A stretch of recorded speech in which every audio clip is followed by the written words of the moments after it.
At dahil mga tol, tayo nga ay tinutulungan ng maraming bansa tulad na lamang ng Amerika at tayo ay bibigyan ng $500 million para sa military modernization program natin pati sa PCG mga tol. Nakatanggap na naman tayo ng mga masasakit na salita no mula rito sa China. At ganun din mga tol sa mga alipores nila rito sa Pilipinas mga tol na tayo daw mano ay mga tuta ng kano mga tol. Alam mo 'yon, lahat na lang ng mga sinasabi nila para lapastanganin o insultuhin tayo mga tol. Gano'n na lang talaga ginagawa nila, eh. Kasi nga talagang lusaw na yung pangarap nilang mga tol sakupin yung gusto nilang sakupin dito sa West Philippine Sea, eh. Lusaw na talaga yung mga plano nila kasi nga ang Pilipinas ay lalo pang lumalakas mga tol, 'no? At ang maraming Pilipino ay gising na 'no, sa kasinungalingan nila, kalokohan nila. Kaya ngayon eto na naman sila patuloy na nagsasalita na naman, nagbabanta pa nga mga tol, eh, na kung ano-anong puwedeng mangyari dito dahil daw pinapayagan ng gobyerno ng Pilipinas na manghimasok ang US at gawin tayong mga tuta. Tuta daw tayo mga tol ng Amerikano. Pero bilang isang Pilipino siyempre mga tol, 'di ba? Saan ka nakakita mga tol ng isang bansa na uutusan pa ng isang bansa para ipagtanggol lang yung sarili niyang soberanya. Ano tingin nila sa atin mga tol? Wala tayong sariling utak at sariling bait, 'di ba? Yung ipinaglalaban natin hindi naman 'to sakop ng US, eh, sakop ng Pilipinas 'yan, eh. At alam naman nating mahina ang Pilipinas kaya normal lang na humihingi tayo ng suporta at tulong sa mga mas malalakas na bansa. Well anyway, panoorin natin 'to mula kay Melv's Castle. Ang title ng videong 'to, China takot sa missile attack ng Pilipinas, 'no? Pinapangunahan din tayo pagdating diyan sa bagay na 'yan. Long range missile kayang pasabugin China, kinatakatakot 'yan. 'No, takot na takot diyan ng China kaya gusto nilang paalisin yung i-dineploy dito ng Amerika. Anyway, bago natin 'to simulan, huwag mong kalimutan mag-subscribe kay Melv's Castle. At kung bago ka pa lamang dito, trip mo yung mga ganitong klaseng reaction video and commentary, huwag mo rin kalimutan mag-subscribe. Click mo na rin ang notification bell para ma-notify ka pag may mga bago tayong reaction video tulad nito. Huwag na natin patagalin pa, panoorin na natin to mga tol. Galit na galit ang China kay Pangulong Bongbong Marcos. Lahat na ata ng masasakit na salita binanggit at sinabi na. Pinagbantaan rin ito si BBBM na ang pagkipag-alyansa raw sa US ay magdudulot ng mas malaki at malawak pang kaguluhan. Kasi ang gustong mangyari ng China mga tol, ang Pilipinas walang kaalyadong bansa. Di ba para silang mga abnoy? Abnoy ata yung mga yan mga tol, no kayo? No, comment nga kayong abnoy. Di ba? Kasi biruin mo sila mismo, napakalaking bansa mga tol. Second largest spender pagdating sa mga ganitong klaseng kagamitan mga tol. Pangalawa sila sa pinakamalaki ang ginagastos pagdating sa militar nila. Tapos nakikipag-alyansa pa sila. 'Di ba? Kaalyado nila North Korea, kaalyado nila ang Russia. Nung kamakailan lang nagkaroon sila ng military exercises, 'di ba? Tapos ngayon Pilipinas nakikipag-alyansa sa mga bansa, umaalma sila. Kita mo ba naman kung 'di ba naman mga abnoy itong mga 'to? Sabay hirit na tuta at sunod-sunuran lang tayo ng Amerikano. Ano ang nangyayari sa mga tuta? Pinapabayaan at pinapain lang yan pag nagkagera. Ganyan ihalin tulad ng China ang Pilipinas sa pakikipagtulungan nito sa Estados Unidos. Sa huli, tayo raw ang masisira pag nagkagulo at umabot to sa digmaan. Minamind condition niya lang mga tol yung mga alipores nila rito sa Pilipinas. At yun naman ang ginagamit ng mga tao rito na ayaw sa gobyerno. Kaya nga 'di ba nagkakaroon sila ng movement, Marcos alis diyan, ayaw namin sa gera. O 'di ba? 'Di ba? Tamang-tama yung natin, yung analisa natin sa kanila. Tinatakot ng China yung mga Pilipino para yung mga Pilipinong pro-China rito, yun ang gagamitin nila para mas dumami pa yung kapanalig nila na mag-aaklas sa gobyerno. Ayaw namin ng gera, gigerahin tayo ng China dahil sa pagpalag-palag ninyo, nagpapakatuta kayo sa Amerika. Kanino bang soberanya tong ipinaglalaban ng gobyerno natin? 'Di ba? Kanino bang soberanya yan? Kanino bang karapatan yan? Tapos ang lakas ng loob ninyong awitin yung lupang hinirang. Ang anuman raw na plano ng US na pabagsakin ang China hinding-hindi raw mangyayari. Ang South China Sea ay para lang raw sa mga Chinese. 关于美菲的军事合作，中方已多次表明立场。 Ayan basahin natin kasi hindi naman natin naiintindihan to si Lin Jian eh. Natandaan ko na rin pangalan niya eh. China made clear its position on the military cooperation between the US and the Philippines more than once. Ilang beses na daw silang nagsabi, di ba? Tungkol sa alyansang militar ng Amerika at Pilipinas. 美国不是南海问题的当 The US is not a party to the issue of the South China Sea and has no right to interfere in the maritime issues. O, di ba? Hindi naman daw kasi part ng Asia o hindi naman daw kasi part ng region na to ang Amerika, kaya daw walang karapatan ng Amerika na makialam. 'Di ba? 'Yun ang ginagamit kasi nilang dahilan pangingialam daw ng Amerika. Pero ang tanong, ang Pilipinas ba walang karapatang makipag-alyansa sa kung sino mang bansa ang gustuhin natin? Kahit makipag-alyansa tayo sa kaduluduluhan ng daigdig na to wala naman silang pakialam dapat 'di ba? Ang sinasabi nila rito mga tol, ang idinadahilan nila, wala daw karapatan ng US na mangialam, no? Dito sa issue, sa maritime issue, sabing ganun. Ang tanong, ang Pilipinas ba walang karapatan na makipag-alyansa o humingi ng suporta sa ibang bansa? Pakisagot na rin ng mga pro-China. O walang karapatan ng Pilipinas? 当事方无权介入中非两国之间的涉海问题。 菲方也应清醒地认识到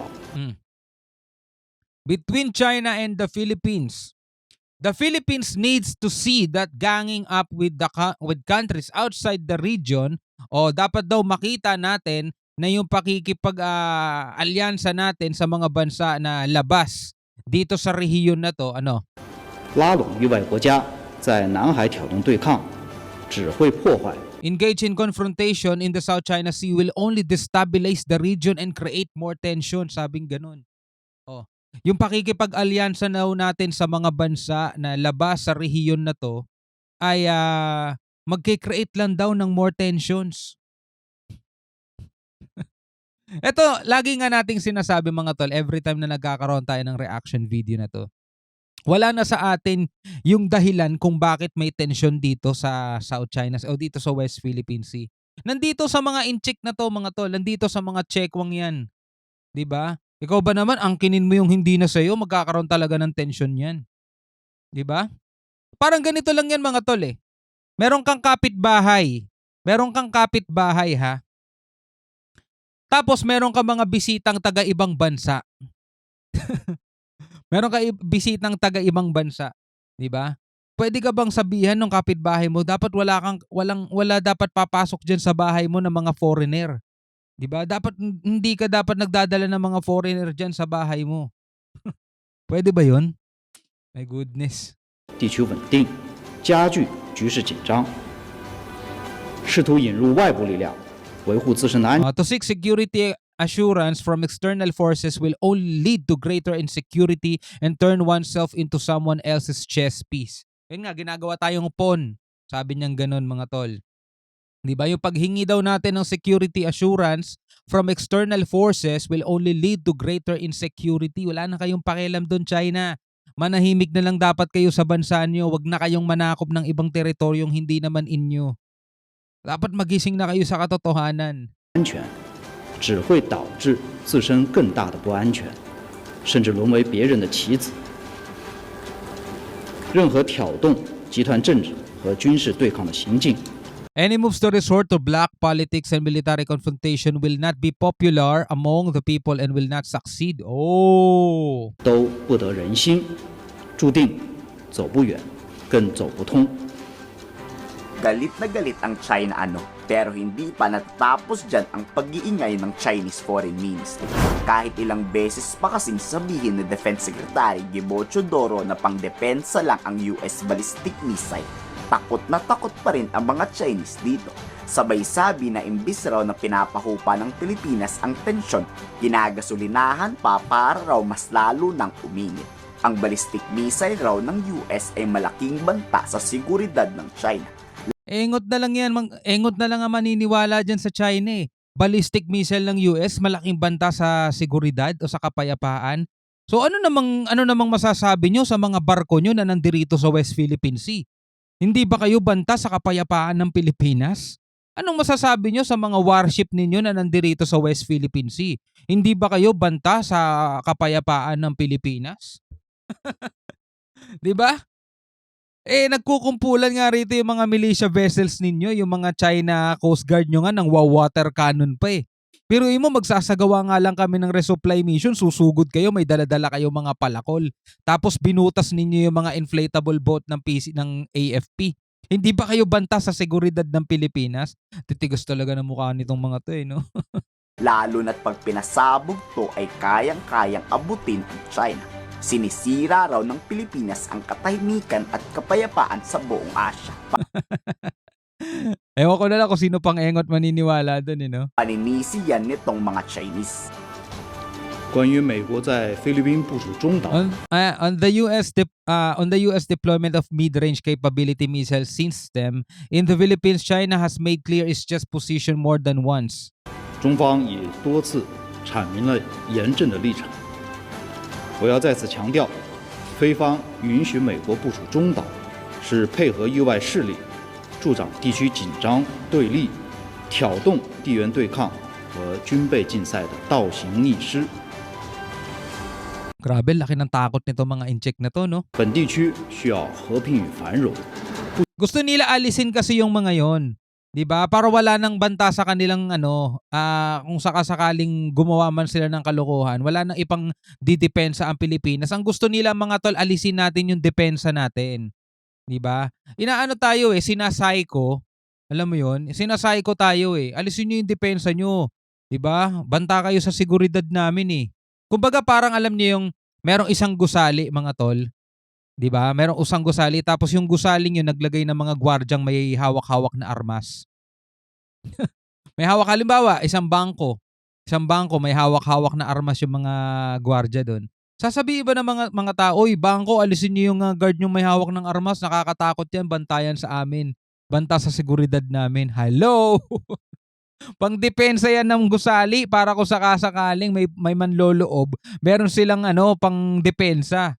So ganun din dito sa Pilipinas. Paano kami magiging banta sa inyo? Kung wala naman kayong gagawing masama, kung wala naman kayong gagawing kalokohan, 'di ba? Paano kami magiging banta sa inyo? Anong to mga tayo, no? 不需要中导和对抗。我们敦促有关国家正视地区各国的呼声，尽早纠正错误的做法，按此前公开承诺，尽快撤走。 Gusto nilang i-pull out quickly pull out the missile system as publicly pledged. Stop doing the wrong thing sooner rather than later. 中导系统不要在错误的道路上越走越。 And stop prolonging the wrongful act. Mga delusional din pala tong mga Chekwa mga tol. Hindi nila nakikita kung sino yung gumagawa ng mga wrongful act na yan. Ba't kaya kabadong-kabado ang China Dami naman nilang missile. O baka naman pananakot at display lang ang mga yan. Baka naman Baka nga kasi puro display lang yung mga kanila. Ngayon natatakot sila sa mga totoong may kapabilidad. di talaga sumasabog yan. Ano Puro mga tubig nga lang daw yung laman no? sa tingin mo? Komento sa baba. Anyway mga kapatid, bilang isang Pilipino, ano ang masasabi mo rito mga tol? Ganito tayo ituring ng China. 'Di ba? Wala tayong galit mga tol dun sa kanila mga tao dito sa mga Chinese na nandirito sa Pilipinas, sa mga Filipino-Chinese. Wala tayong problema sa kanila mga tol. Lalo-lalo na yung mga tahimik na naghahanap buhay dito sa Pilipinas. Wala tayong problema sa mga yan, kaibigan natin yan. Ang may problema, yung gobyerno nila na nandoon sa bansa nila, mga loko-loko. Yun ang may problema mga tol. Hindi pa sila nakontento sa higanting bansa kalupaan nila mga tol. May sarili na rin naman silang dagat. Gusto nila angkinin pa yung buo. Damot no? Anyway, bilang isang mong Pilipino, ano masasabi mo rito? Comment ka na lang sa ibaba. Hanggang sa muli, ako nga pala si Shobal D. Peace out.